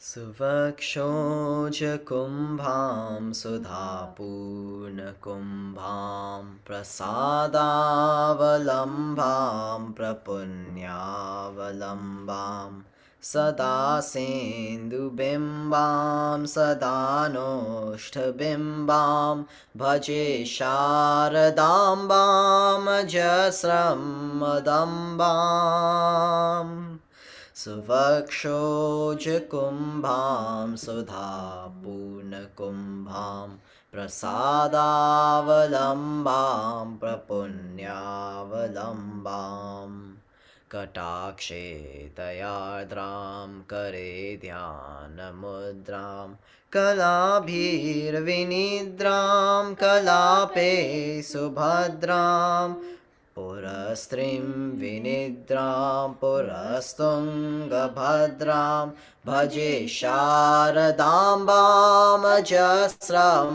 madambam Suvakshojkumbham sudhapurnakumbham prasadavalamбам prapunyavalambam Lalamang kafalam lasaddanalolam Swabhakte kapalam yasha Shri kapolam Kare tvakshamalam kanatpratnalolam Bhaje sharadambam ajasram madambam Suvakshojkumbham sudhapurnakumbham prasadavalamбам prapunyavalambam Susimantaveni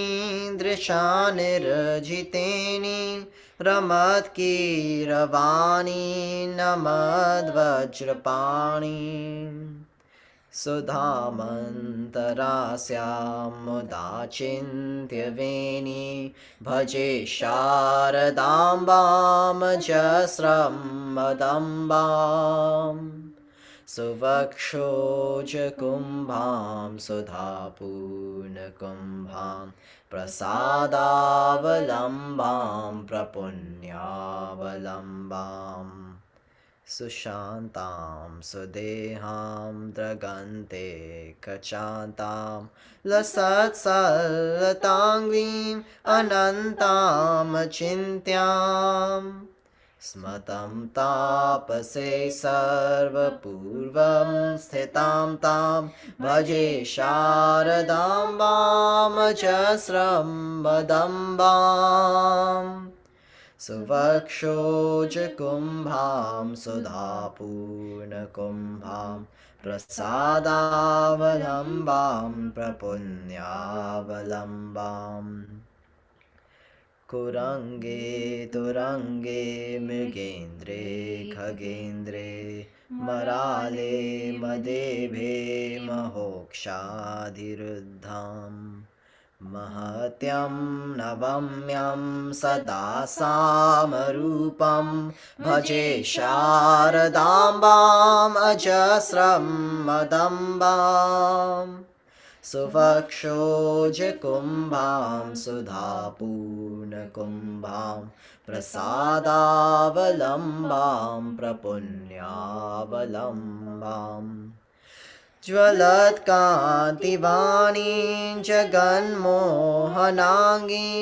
भजन्मानसाम्बोजशुभ्रान्तभृङ्गीं निजस्तोत्रसङ्गीतनृत्यप्रभाङ्गी भजे शारदाम्बाम् अजस्रं मदम्बाम् सुवक्षोजकुम्भां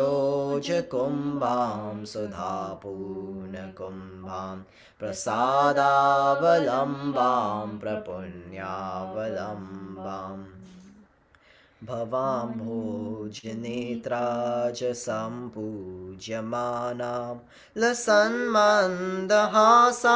प्रभावक्त्रचिह्नाम् चलाचञ्चलाचारुटाटङ्ककानां भजे शारदाम्बामजस्रं मदम्बाम् सुवक्षोजकुम्भां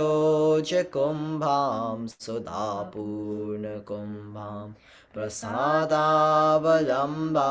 प्रपुण्यावलम्बाम् सदा सेन्दुबिम्बां सदा नोष्ठबिम्बां भजे शारदाम्बाम् अजस्रं मदम्बाम् सुवक्षोजकुम्भां सुधापूर्णकुम्भां प्रसादावलम्बां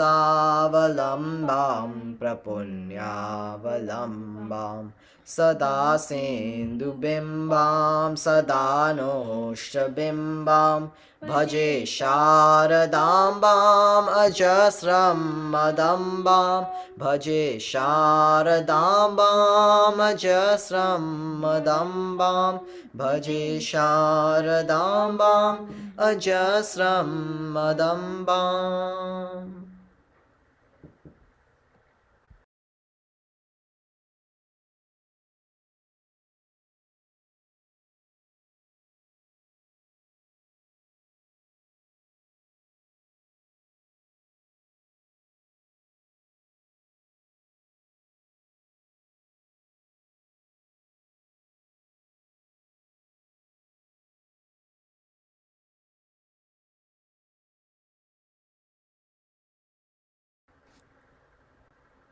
We can meditate in silence for a few minutes.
Shri Mataji, thank you so much for letting us experience the joy of meditation, for bringing us into the shelter of your holy lotus feet. Thank you, Shri Mataji, for coming on this earth and showing us who we are. And thank you, Shri Mataji, for teaching us how to get our place in the kingdom of God.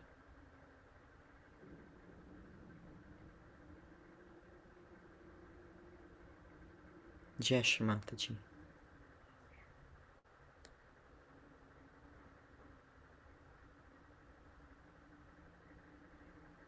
We can all stand up for Aarti.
सुख करता दुख हरता वाता विघ्नासी युंजी पूरी प्रेम कृपा दयासी सर्वांगी सुंदर सिंधुरासी संगीत के मां मुक्ता फलासी जय देव जय देव जय दर्शन मात्रे मन कामना पूरी जय देव जय देव रत्न कटित करा तुझ गौरी कुमरा चंदनाची मूर्ती कुंकुम केशवरा हिरे जडित मुकुट शोभतो भरा झुमझुम तीनों पूरे चरणी गागरिया जय देव जय मंगल मूर्ति दर्शन मात्रे मन कामना पूर्ति जय देव लंबोदर पीतांबर फणिवर वंदना सरल सोंड वक्र तुंग त्रिनयना राधा माता वरपाले सदना संकटी पावावे निर्वाणी रक्षावे सुरवर वंदना जय देव जय मंगल मूर्ति दर्शन मात्रे मन कामना पूर्ति जय देव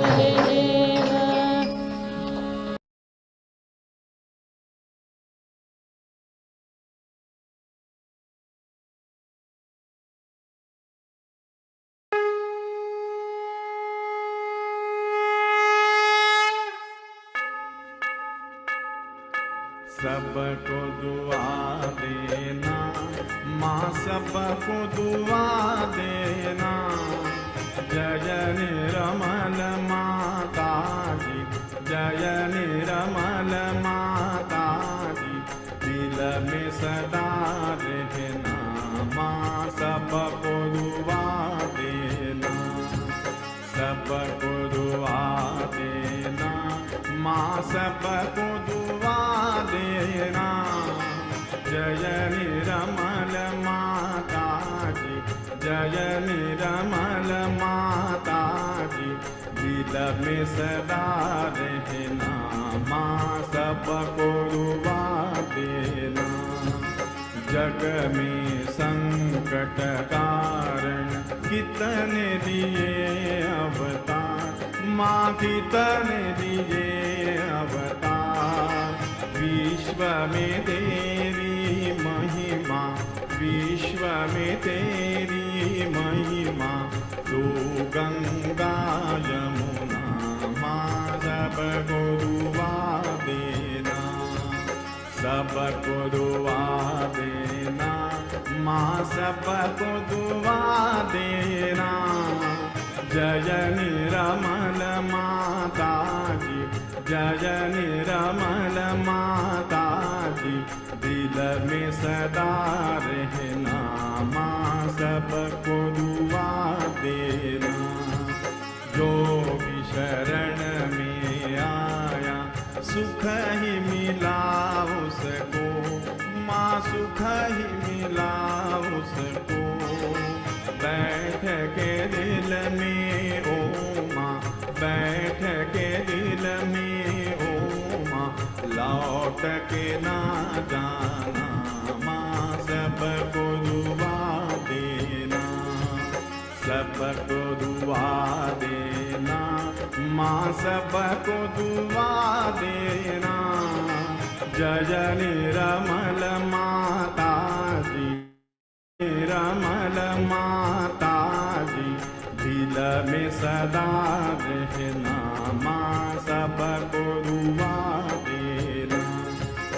मानव में अवतर के कर दिया उजियाला, माँ कर दिया उजियाला। कलयुग में माया है, कलयुग में माया है, फिर भी पहचाना, माँ सबको दुआ देना, सबको दुआ देना, माँ सबको दुआ देना। जय निरमल माता जी, जय निरमल माता जी, दिल में सदा रहना, माँ सबको देना। संतजनों की धरती है भारत माता, माँ है भारत माता। इस धरती पर आकर, इस धरती पर आकर, दुख से दूर करना, माँ सबको दुआ देना, सबको दुआ देना, माँ सबको दुआ देना। जय निरमल माता जी, जय निरमल माता जी, दिल में सदा रहना, माँ सबको दुआ देना। जब दिल में आए तब मधु संगीत सुन लो, माँ मधु संगीत सुन लो। हो सके जो सेवा, हो सके जो सेवा, हमसे करा लेना, माँ सबको दुआ देना, सबको दुआ देना, माँ सबको दुआ देना। जय निरमल माता जी, जय निरमल माता जी, दिल में सदा रहना, माँ सबको दुआ देना, माँ सबको दुआ देना, माँ सबको दुआ देना।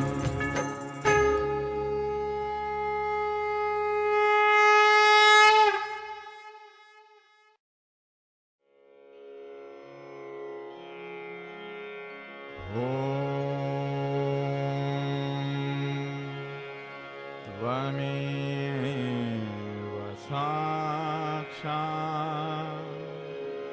श्री महालक्ष्मी महासरस्वती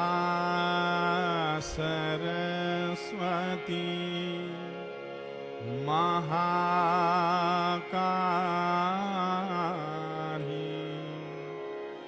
त्रिगुणात्मिका कुण्डलिनी साक्षात् श्री आदिशक्ति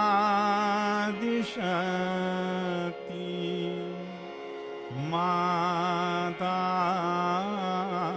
जी श्री निर्मला देव्यै नमो नमः। ॐ त्वमेव साक्षात् श्रीकल्की साक्षात् श्री आदिशक्ति माता जी श्री निर्मला देव्यै नमो नमः। ॐ त्वमेव साक्षात् श्रीकल्की साक्षात् श्री सहस्रार स्वामिनी मोक्षप्रदायिनी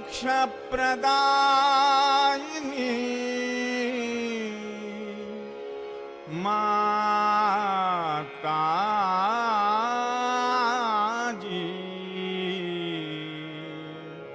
श्री निर्मला देव्यै नमो नमः। श्री निर्मला देव्यै नमो नमः। श्री निर्मला देव्यै नमो नमः। बोलो श्री भगवती माता जी श्री निर्मला देवी की जय।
Om